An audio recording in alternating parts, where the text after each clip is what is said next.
USAA knows dynamic duos can save the day, like superheroes and sidekicks or auto and home insurance. With USAA, you can bundle your auto and home and save up to 10%. Learn more and get a quote at usaa.com/bundle. Restrictions apply. Does it ever feel like you're a marketing professional just speaking into the void? Well, with LinkedIn ads, you can know you're reaching the right decision makers. You can even target buyers by job title, industry, company, seniority, skills. Wait, did I say job title yet? Get started today and see how you can avoid the void and reach the right buyers with LinkedIn ads. We'll even give you a $100 credit on your next campaign. Get started at linkedin.com/results. Terms and conditions apply. The McDonald's snack wrap is back. You brought it back. Ranch snack wrap. Spicy snack wrap. You broke the internet for a snack. Snack wrap is back. Ba-da-ba-ba-ba.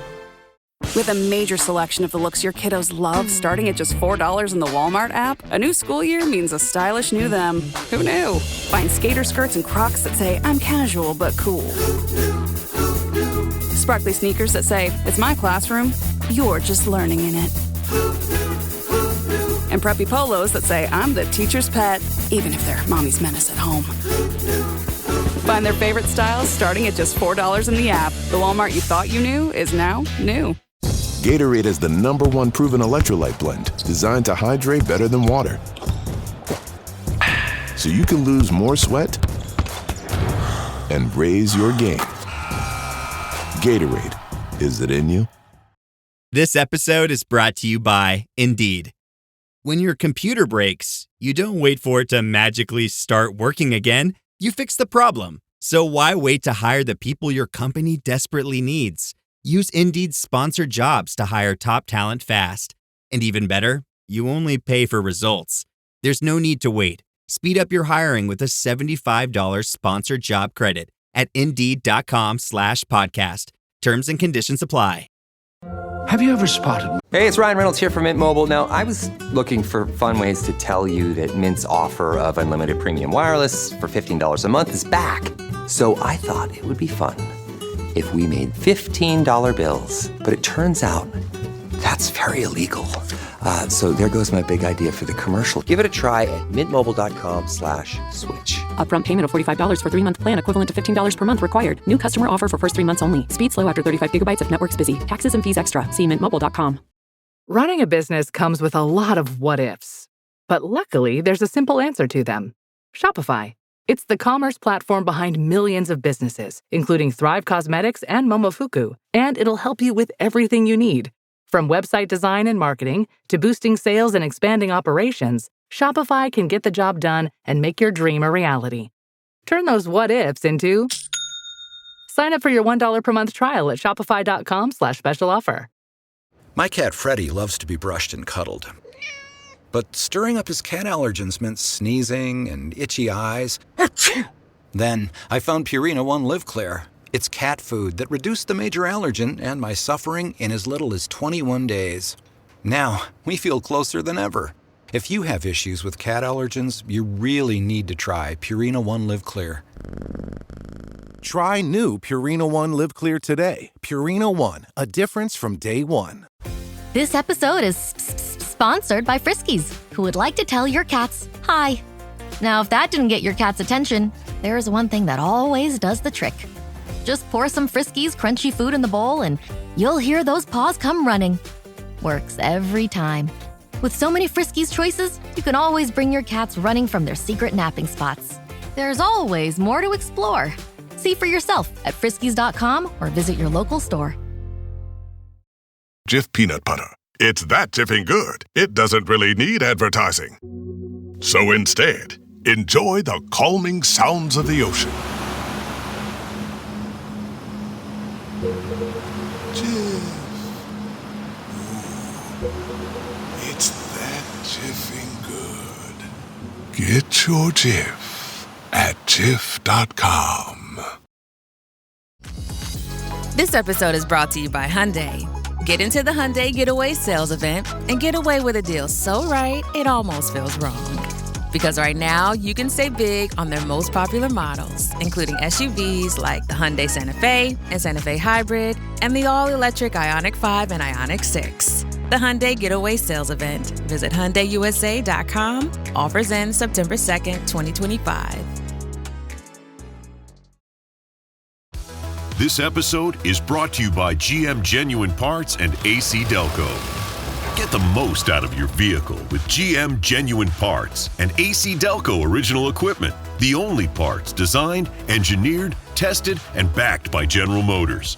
You can find your perfect fit for most makes and models and choose from 3 tiers of parts, including GM OE or gold and silver aftermarket parts. Visit gmparts.com for more information. Here at the Almond Joy Factory, where tropical vibes abound, we use soft, fresh-tasting coconut. The crunchiest almonds and delicious chocolate candy. Ah, but do you know what our most important ingredient is? Sometimes you feel like a nut. Sometimes you don't. Almond Joy's got nuts and something even way better than that. Yes, Almond Joy is made with almonds and joy.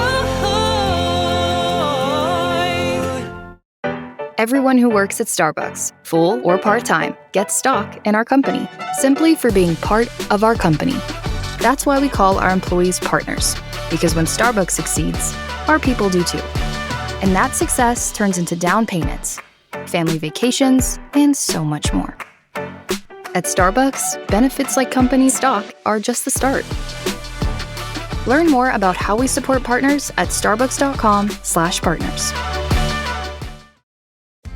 Are your business expenses playing hide and seek? With Uber for Business, the small spends that slip through the cracks, like rides and meals, go right where you need them. Because it integrates with leading expense platforms, you can say goodbye to surprise costs, missing dollars, or chasing receipts. Everything's track downable. Uber for Business. Make small steps that make a big impact. Learn more at uber.com/small steps. Hey, it's Paris. You know I love sparkly things, right? Like stars. Duh. And thanks to Hilton and AutoCamp, I just slept under them. Picture me, serving looks by the fire outside my luxurious Airstream, making s'mores with the kids, while a national park is our backdrop. The great outdoors meets Hilton hospitality. That's hot. Explore all the new ways to stay at Hilton.com. Hilton for the stay. Got some good news for your ears. More of that good stuff is coming up. And even better news for your hair. The best hair care is at Sephora.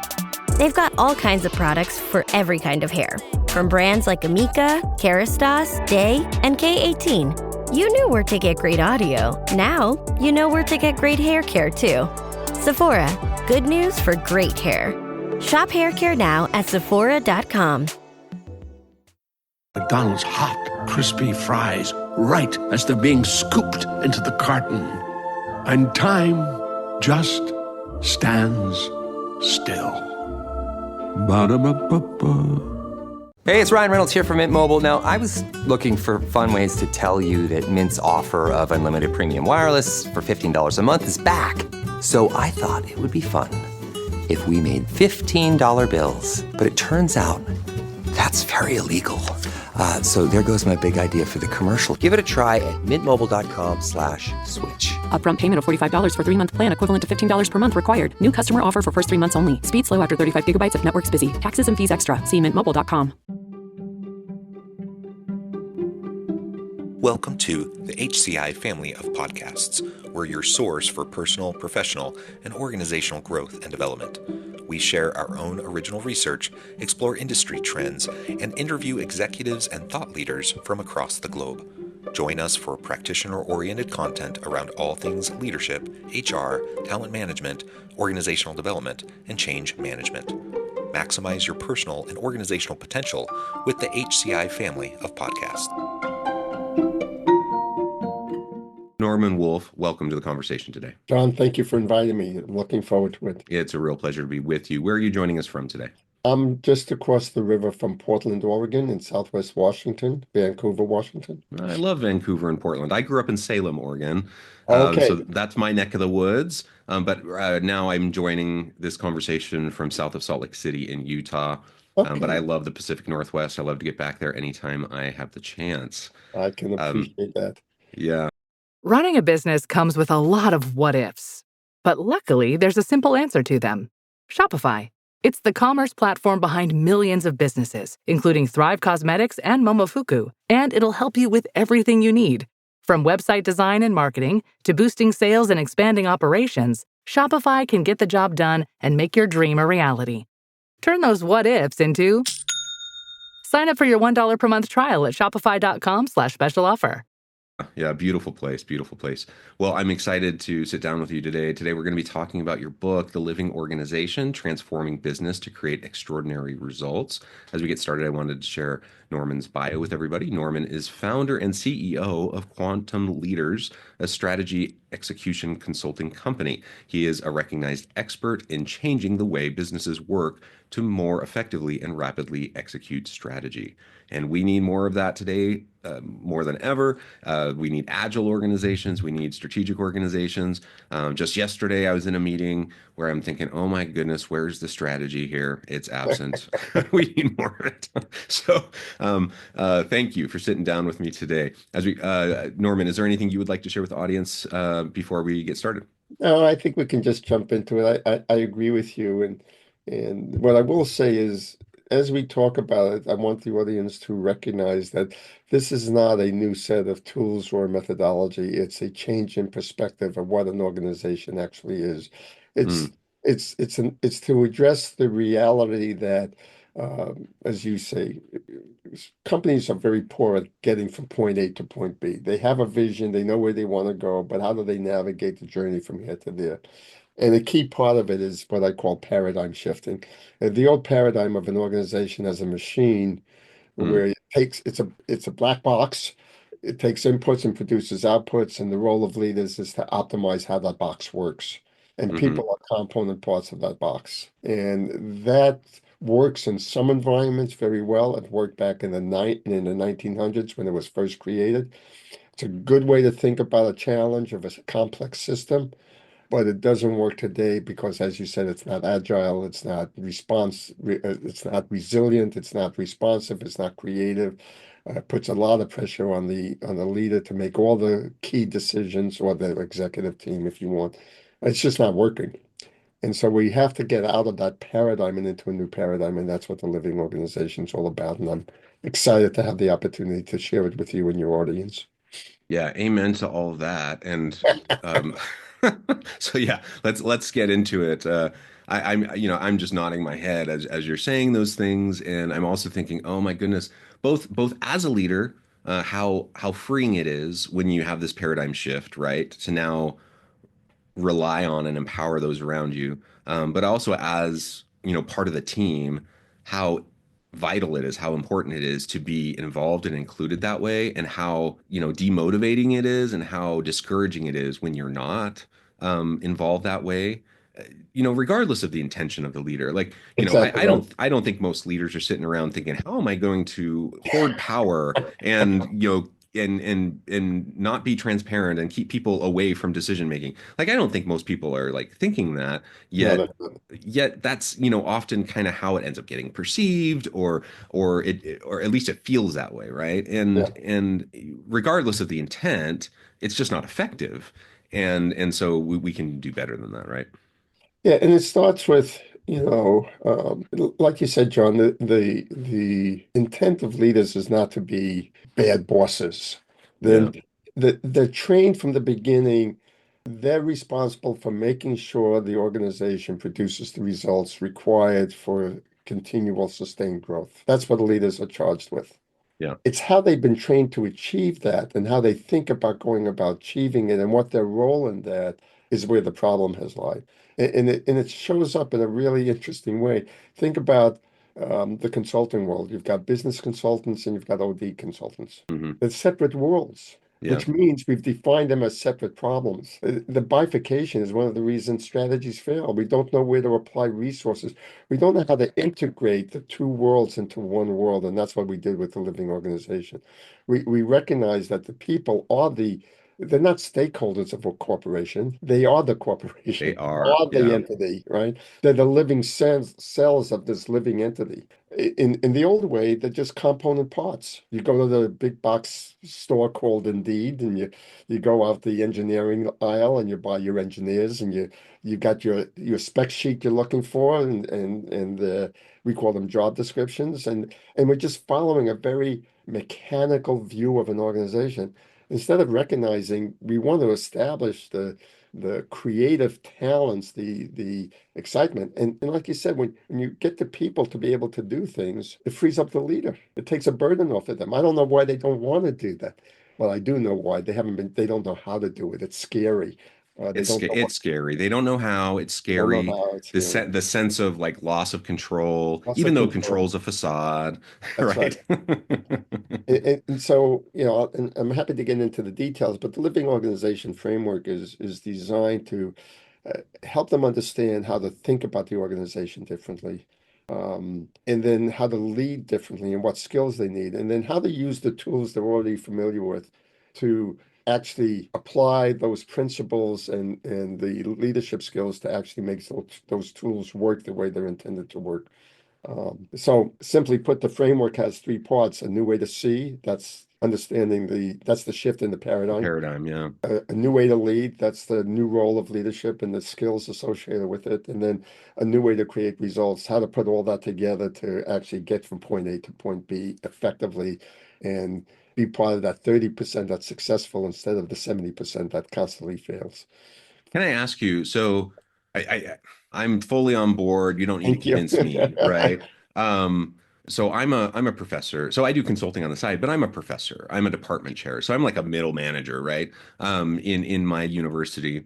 And so I buy into all of this, right? And I try to lead my department this way. Right. But I'm within a context. I work within constraints, and I have a dean's office, I have a provost's office, I have the university system that I work within.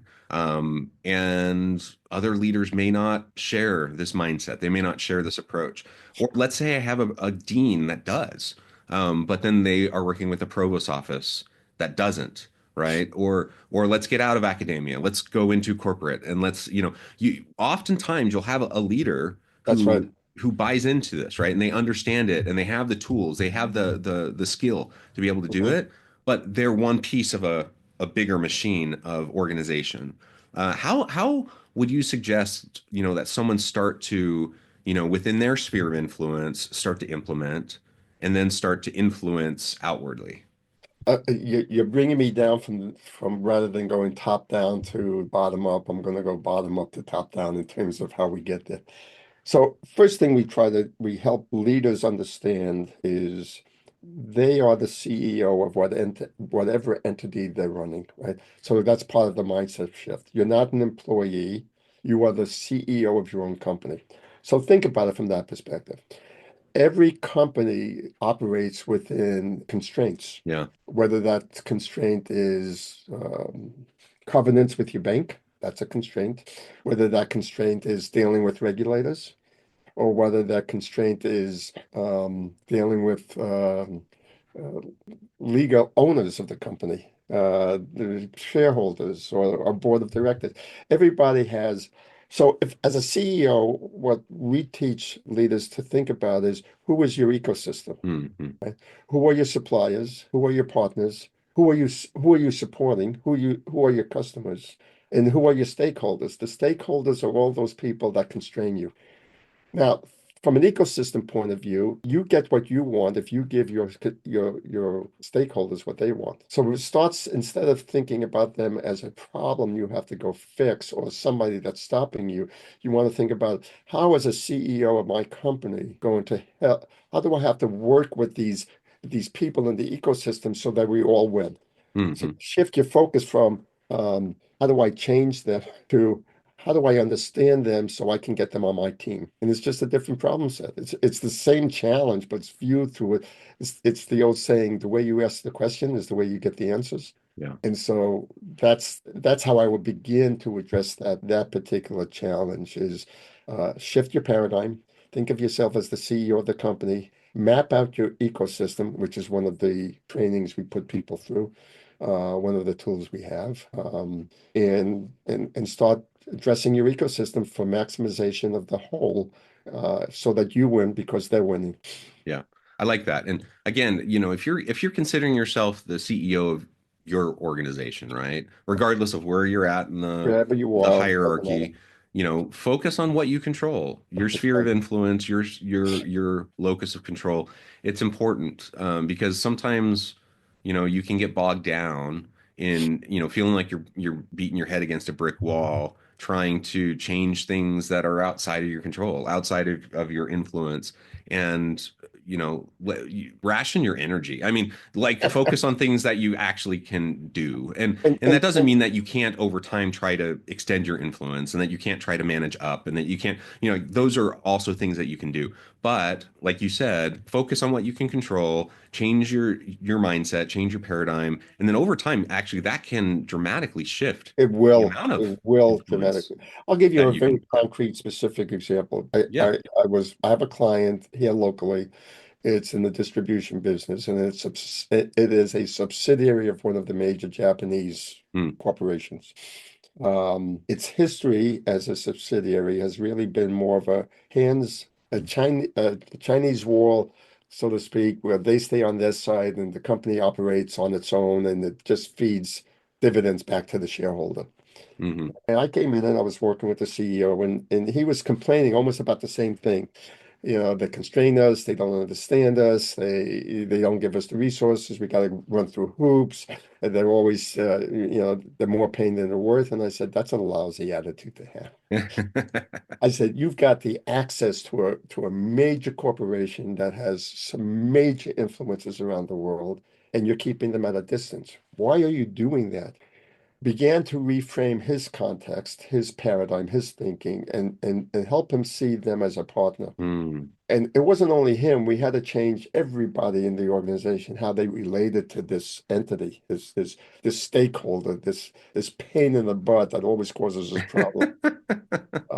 That constrains us from being able to grow. And I said, you're the ones that are constraining yourselves. So after a 2-year period of helping them reformulate, and they had a wonderful opportunity because the Japanese companies are notorious for shifting the oversight board, the board of directors, basically, every 2-3 years. So they were bringing in a new board.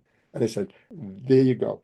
Remember, this is a relationship game. It's not a transaction game. And it's up to you to onboard these board members from the get-go, to bring them on your side, to help them understand what you offer them. And if they help you in these ways, you can give them more. And he told me the other day, he just had a board meeting, and he says, it's unbelievable.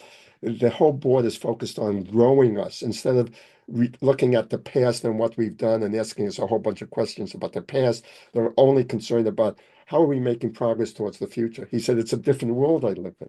That's what you can do. That's what a dean can do with a provost. If they just get on the same page and work together. And if the dean learned how to manage relationships, see, that's one of those skills that leaders don't know how to do. I mean, they're good at relationship, but they don't really understand how to manage those relationships outside of their domain of influence. Well, it's a skill, and we help teach that. Yeah, I love that. I love that. And yeah, maybe they were a complete pain in the butt to work with, right? Like That's like right. that total, both things can be true. Like That's right. they totally could be a pain in the butt to work with, but also it's a tremendous opportunity at the same That's time. exactly right. Exactly So right. you recognize, take a moment to, like, allow yourself to complain a little bit, and then get past it, and then, like, now, like, let's move forward in a productive way, right? Exactly right. That's Yeah. exactly right. And it's so much. And the reason we talk about being the CEO of your own domain is because when you're a CEO of a company, one of the things you learn is the buck stops here. It's up to Uh-huh. me to learn how to manage my stakeholders. It's up to me. I don't get to blame anybody. I don't get to blame my stakeholders for my lack of success. At the end of the day, I'm either going to be successful or not. So what are all the pieces I have to manage to do that? and complaining about it, it's great as a trigger to take action. It's Mm. not really good as an excuse for why you can't get what you want. Yeah, I love that. Well, Thank you. good. Okay, so, as we're thinking about your framework, we're thinking about being the CEO of our own business, of our own organization. We're thinking about trying to manage up, manage out, extend our influence. What are some other key elements of this living organization? Wow. We got a couple of hours. No, I'm just joking. Yeah. So I guess there's three things. One is, what are the core principles behind it? And it starts with the number one principle that I mentioned earlier. Leaders, their primary responsibility has been, is, and always will be to ensure the results necessary for sustained growth. Results is really just a plain truth of physics. Producing an output from an input is a journey of transforming energy. Mm. And it change something from one thing to another. That's a thing of energy. Energy can't be created or destroyed. So you want to ask the question, what is converting energy? And that's where the paradigm shift happens. If it's a machine, then really all you care about is optimizing the process of how the machine works, what we call the activity. If a human is in place, and you ask how does a person, an individual, create results, then there's three factors associated. It's with the activity, optimizing how they do what they do. But relationships is a really critical part. We just talked about some of the implications of that. The other thing that makes individuals really unique is we create realities through our narratives, our stories. You use the word context. If I'm in this context, what that context really is, this framework of how we respond to life. It's the rules of the game that we're asked to follow. Mm-hmm. And it's not only externally driven, like you're in the context of a university, it's internally driven. It's what your core beliefs are. How do you think the world it operates and how you should respond to it? We call it the psychic DNA. And it's your sense of who you are and your sense of identity. By understanding this threefold element of activity, relationship, and context, and recognizing that a collective of people that come together for a common purpose actually creates a new single individual, then you want to apply the principles of individual performance to that collective. And so you're managing from a different perspective. We already talked about every living entity operates within an ecosystem. So you want to manage the ecosystem. Um, you also want to, so the other principle is that the capacity to execute is not just the capability, that's the machine's aspect of it, but it's the capability plus maturity. That's the human aspect of it.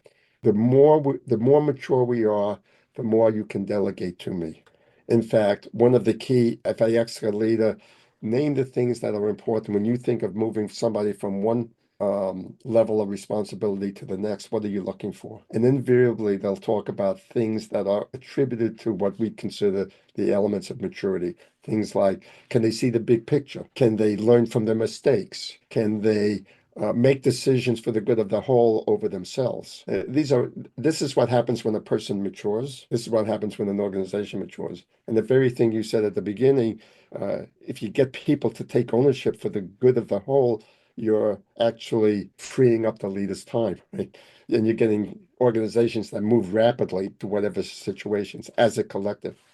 Um, so those are the core principles. And then, of course, maturing people becomes an element of it. And we recognize that to engage people, to fully engage them, they have to want to do what they're doing, which means you have to give them choice. So those are the Right. seven core principles that we talk about.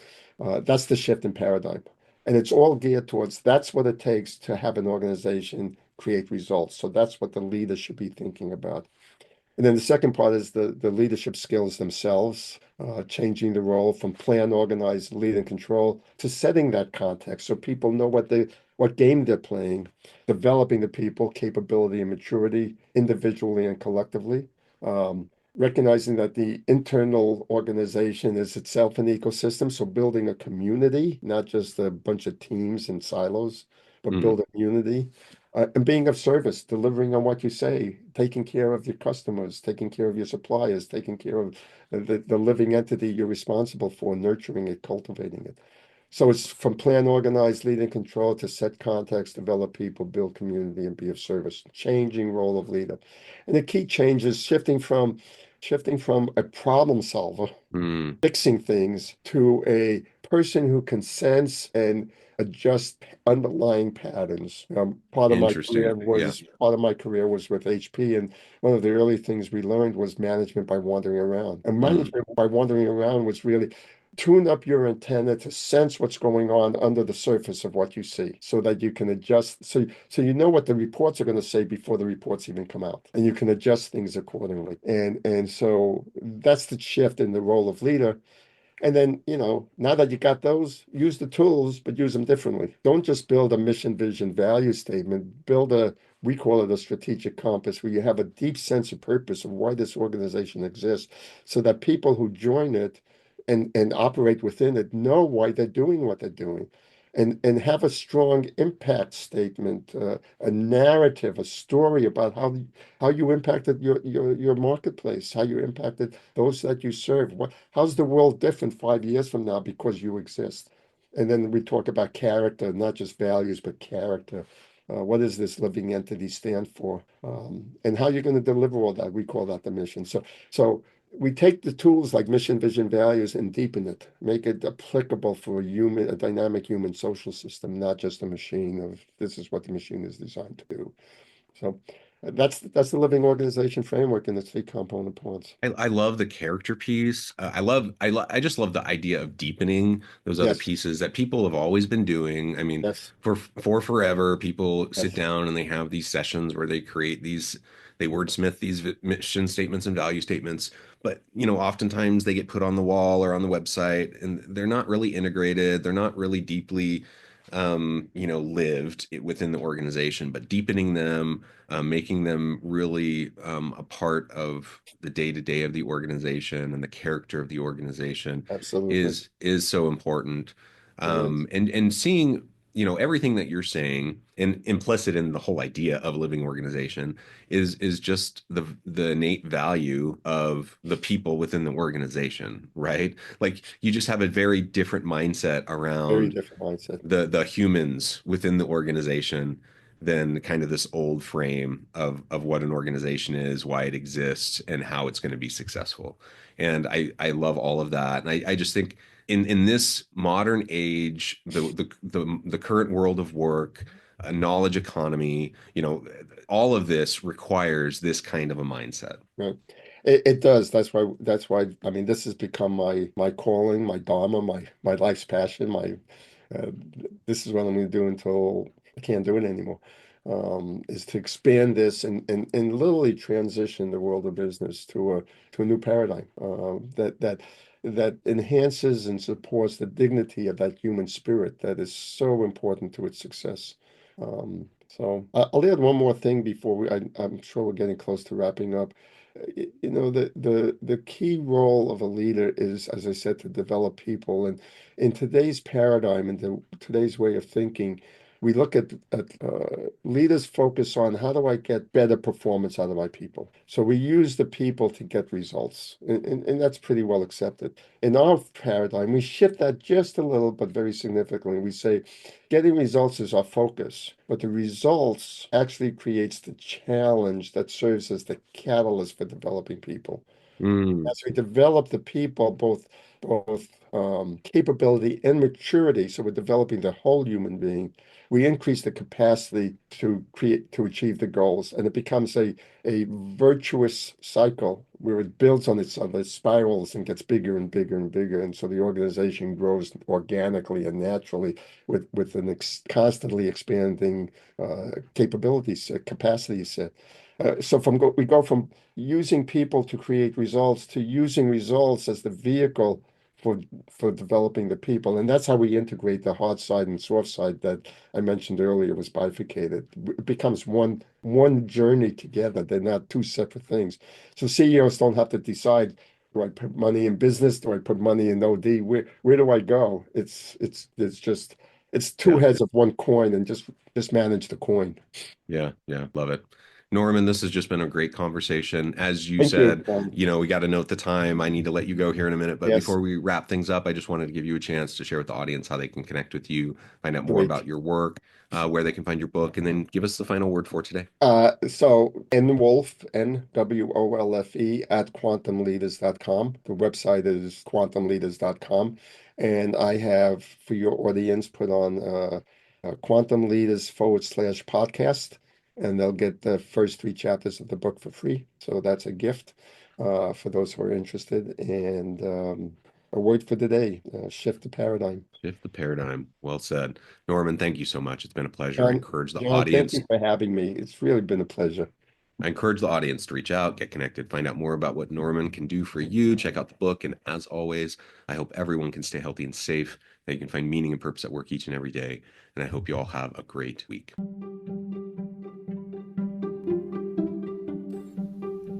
Thanks for joining us for this episode of the podcast. We hope you stay healthy and safe, and please join us again soon.